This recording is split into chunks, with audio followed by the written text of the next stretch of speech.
Hello കുട്ടികളെ, ഇന്നത്തെ ക്ലാസ്സിലൂടെ നമ്മൾ പഠിക്കുന്നത് 6ാം ക്ലാസ്സിലെ 3ാമത്തെ ചാപ്റ്റർ വോളിയം അഥവാ വ്യാപ്തമാണ്. ഞാനിവിടെ 2 ലൈൻ ആദ്യം വരച്ചിട്ടുണ്ട്. ഈ 2 വരകളിൽ ഏതാണ് വലിയ വര എന്ന് നമ്മൾ എങ്ങനെയാണ് കണ്ടുപിടിക്കുന്നത്? ബിഗ്ഗർ ലൈൻ എങ്ങനെയാണ് കണ്ടുപിടിക്കുന്നത്? നമുക്ക് അതിൻ്റെ നീളം നോക്കിയാൽ മതിയാകും ഏതാണ് വലുതെന്ന് നമുക്ക് നിഷ്പ്രയാസം കണ്ടുപിടിക്കാം അല്ലേ.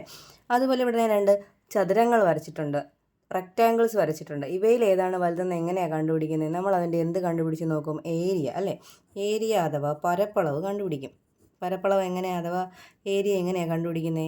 നീളവും വീതിയും അറിഞ്ഞാൽ നമുക്ക് ഏരിയ കണ്ടുപിടിക്കാം അല്ലേ. ഒരു നീളവും കാണും, ഒരു വീതിയും കാണും, ഒരു ലെങ്തും കാണും, ഒരു ബ്രെഡ്ത്തും കാണും. അപ്പോൾ ലെങ്തിൻ്റെ ബ്രെഡ്ത്ത് എടുത്ത് നോക്കുമ്പോൾ ഏതിനാണോ ഏരിയ വലുത് അതായിരിക്കും വലിയ ചതുരം അഥവാ റെക്റ്റാങ്കിൾ.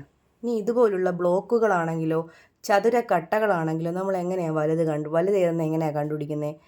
അപ്പോൾ നമ്മൾ അതിൻ്റെ എന്ത് കണ്ടുപിടിക്കണം? വോളിയം. എന്താ കണ്ടുപിടിക്കേണ്ടേ? വോളിയം അഥവാ വ്യാപ്തം.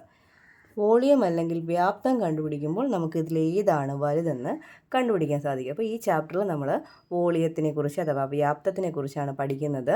ഇതുപോലുള്ള ബ്ലോക്കുകളുടെ ചതുരക്കട്ടകളുടെ വ്യാപ്തമാണ് നമ്മൾ നോക്കുന്നത്. വ്യാപ്തം എന്താണെന്ന് പഠിക്കുന്നതിന് മുന്നേ നമ്മൾ ക്യൂബ് എന്താണ്, സമചതുരക്കട്ട എന്താണ് എന്നറിയണം. അപ്പോൾ ഇതെന്തിൻ്റെ ഫിഗറാണ്? ഒരു ക്യൂബാണ്. ഇതുപോലെയുള്ള ഒരു സാധനം നമ്മൾ കണ്ടിട്ടുണ്ടല്ലോ സ്നേക്ക് ആൻഡ് ലാഡർ ഗെയിം കളിക്കുമ്പോൾ, അഥവാ ഏണിയും പാമ്പും ഗെയിം കളിക്കുമ്പോൾ അതിലിടുന്ന ഡൈസ് ഇതുപോലെയായിരിക്കുന്നത്. ഇതിൻ്റെ പ്രത്യേകത എന്താണ്? ഇതിൻ്റെ നീളവും അതുപോലെ വീതിയും ഉയരവും എന്താണ്? തുല്യമാണ് അല്ലേ, സെയിം ആയിരിക്കും. അപ്പോൾ ലെങ്തും ബ്രെഡ്ത്തും ഹൈറ്റും എന്താണ്? തുല്യമാണ്. അങ്ങനെയുള്ളവയാണ് നമ്മൾ ക്യൂബ് അഥവാ സമചതുരക്കട്ട എന്ന് വിളിക്കുന്നത്. ഇപ്പോൾ ഇതിൻ്റെ നീളം 1 സെൻറ്റിമീറ്ററും വീതി 1 സെൻറ്റിമീറ്ററും ഉയരം 1 സെൻറ്റിമീറ്ററും ആണെങ്കിൽ ഈ ക്യൂബിൻ്റെ വ്യാപ്തം അഥവാ വോളിയം എന്ന് പറയുന്നത് എത്രയായിരിക്കും? 1 ക്യൂബിക് സെൻറ്റിമീറ്റർ ആയിരിക്കും. 1 ക്യൂബിക് സെൻറ്റിമീറ്റർ. മനസ്സിലായോ? അപ്പോൾ ഇതുപോലുള്ള ചെറിയ ചെറിയ ക്യൂബുകൾ, ചെറിയ സമചതുര കട്ടകൾ ചേർത്ത് വെച്ചാൽ നമുക്ക് വലിയ ബ്ലോക്കുകൾ നിർമ്മിക്കാം. വലിയ റെക്റ്റാങ്കുലർ ബ്ലോക്കുകൾ, ചതുരക്കട്ടകൾ നമുക്ക് നിർമ്മിക്കാൻ സാധിക്കും. അങ്ങനെയുള്ള ചതുരക്കട്ടകളുടെ വോളിയം കണ്ടുപിടിക്കുന്നതാണ് ഇനിയുള്ള നമ്മുടെ ക്വസ്റ്റ്യൻസ്. നമുക്ക് അതിലേക്ക് പോകാം. All blocks Sean below are made up of cubes of side 1 centimetre. Calculate the volume of each. വശങ്ങളുടെ നീളം 1 സെൻറ്റിമീറ്റർ ആയ സമചതുരക്കട്ടകൾ ചേർത്തുണ്ടാക്കിയ കുറേ ചതുരക്കട്ടകളുടെ ചിത്രങ്ങളാണ് തന്നിരിക്കുന്നത്. ഓരോന്നിൻ്റെയും വ്യാപ്തം കണക്കാക്കുക. താഴെ തന്നിരിക്കുന്ന ചതുരക്കട്ടകളെല്ലാം 1 സെൻറ്റിമീറ്റർ വീതം വശമുള്ള സമചതുരക്കട്ട കൊണ്ട് നിർമ്മിച്ചവയാണ്. നമുക്കിതിൻ്റെ വോളിയമാണ് കണ്ടുപിടിക്കേണ്ടത്. എങ്ങനെയാണ് ഇത്തരത്തിലുള്ള ചതുരക്കട്ടകൾ അഥവാ ബ്ലോക്കുകളുടെ വോളിയം അഥവാ വ്യാപ്തം കണക്കാക്കുന്നത്? വളരെ എളുപ്പമാണ്. നമുക്ക് ഇവിടെ എത്ര ക്യൂബുകളുണ്ട് അഥവാ സമചതുരക്കട്ടകളുണ്ട് എന്ന് കണ്ടുപിടിച്ചാൽ മതിയാകും. അപ്പോൾ നമുക്കിവിടെ നീളത്തിൻ്റെ രീതി നോക്കുമ്പോൾ എത്ര കട്ടകളുണ്ടെന്ന് നോക്കൂ. 1 2 3 4 4 അല്ലേ. അപ്പോൾ ആ 4 എഴുതുക. പിന്നെ അടുത്ത വീതിയായിട്ട് നോക്കുമ്പോൾ 1 2 3 4, അപ്പോൾ ഇൻറ്റു 4 അല്ലേ. ഇനി അടുത്ത് നമുക്ക് ഉയരത്തിൻ്റെ വശത്ത് എത്ര കട്ടകളുണ്ടെന്ന് നോക്കാം.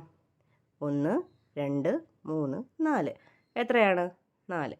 അപ്പോൾ നീളത്തിൻ്റെ വയസ്സും വീതി, ലെങ്ത്, ബ്രെഡ്ത്ത്, അതുപോലെ ഹൈറ്റ് എത്ര കട്ടകളുണ്ടോ, എത്ര സമചതുര കട്ടകളുണ്ടോ, ക്യൂബുകളുണ്ടോ എണ്ണി അതിനെ നമ്മൾ മൾട്ടിപ്ലൈ ചെയ്ത് ഇൻറ്റു ചെയ്ത് എടുക്കുക. അപ്പോൾ ഇൻറ്റു ചെയ്യുമ്പോൾ നമുക്ക് എത്രയെന്ന് കിട്ടും? 64. അപ്പോൾ 64 ക്യൂബ് കൊണ്ടാണ്, 64 സമചതുര കട്ട കൊണ്ടാണ് ഈ ഒരു വലിയ ബ്ലോക്ക്, വലിയൊരു ചതുരക്കട്ട ഉണ്ടാക്കിയിരിക്കുന്നത്. അപ്പോൾ ഇതിൻ്റെ വോളിയം എത്രയാണ്? 64 സെൻറ്റിമീറ്റർ ക്യൂബാണ്, അല്ലെങ്കിൽ ക്യൂബിക് സെൻറ്റിമീറ്റർ ആണ് ഈ വലിയ ബ്ലോക്കിൻ്റെ വോളിയം. രണ്ടാമത്തെ തന്നിരിക്കുന്ന ബ്ലോക്ക് നോക്കൂ. ഇതിൻ്റെ വോളിയം നമുക്ക് കണ്ടുപിടിക്കാമല്ലോ. ഇതിലും എങ്ങനെയാണ്? നമുക്ക് ലെങ്ത് വൈസ് എത്ര കട്ടകളുണ്ടെന്ന് നോക്കാം. 1 2 2 അല്ലേ, ഇൻറ്റു അടുത്തത് നമുക്ക് വീതിയിൽ എത്ര കട്ടകൾ അടുക്കിയിട്ടുണ്ടെന്ന് നോക്കാം. 1 2 2 ഇൻറ്റു ഇനി ഉയരത്തിൻ്റെ വശത്ത് എത്രയൊക്കെ? 1 2 3, അപ്പോൾ ഇൻറ്റു 3 മൾട്ടിപ്ലൈ ചെയ്യുമ്പോൾ 2 × 2 4, 4 × 3 12. അപ്പോൾ 12 ക്യൂബുകൾ കൊണ്ടാണ് ഈ ബ്ലോക്ക് നിർമ്മിച്ചിരിക്കുന്നത്. അതുകൊണ്ട് ഇതിൻ്റെ വോളിയം എത്രയാണ്? 12 ക്യൂബിക് സെൻറ്റിമീറ്റർ ആണ്. അടുത്തതായിട്ട് ഈ ഒരു ബ്ലോക്കിൻ്റെ വോളിയം നമുക്ക് കണ്ടുപിടിക്കാം. ലെങ്ത് വൈസ് എത്ര കട്ടകളുണ്ടെന്ന് നോക്കൂ. 1 2 3 4 4 അപ്പോൾ 4 ഇൻറ്റു അടുത്ത breadth wise 1 2 3 3 into 3 into height wise 1 2 3 അപ്പോൾ ഇൻറ്റു 3 മൂന്നും കൂടെ മൾട്ടിപ്ലൈ ചെയ്തേ 4 ഇൻറ്റു 3 12 12 ഇൻറ്റു 3 36 അത്രയും ക്യൂബിക് സെൻറ്റിമീറ്റർ. അത്രയും ക്യൂബിക് സെൻറ്റിമീറ്ററാണ് ഈ ഒരു ബ്ലോക്കിൻ്റെ ചതുരക്കട്ടയുടെ വോളിയം. അടുത്തതായിട്ട് ഈ ഒരു ബ്ലോക്കിൻ്റെ വോളിയം അഥവാ വ്യാപ്തമാണ് കാണേണ്ടത്. നേരത്തെ ചെയ്തതുപോലെ തന്നെ നമുക്ക് ക്യൂബിൻ്റെ എണ്ണം നോക്കാം. 3 4 5 6 7 7 ലെങ്ത് വൈസ് 7 ഉണ്ട്.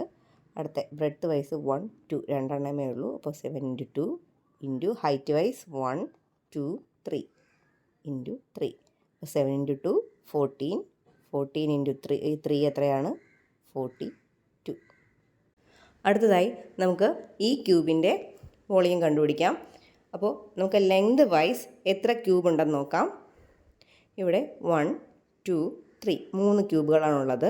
അപ്പോൾ 3 ഇൻറ്റു ഇനി ബ്രെഡ്ത്ത് വൈസോ 1 2 രണ്ടെണ്ണം.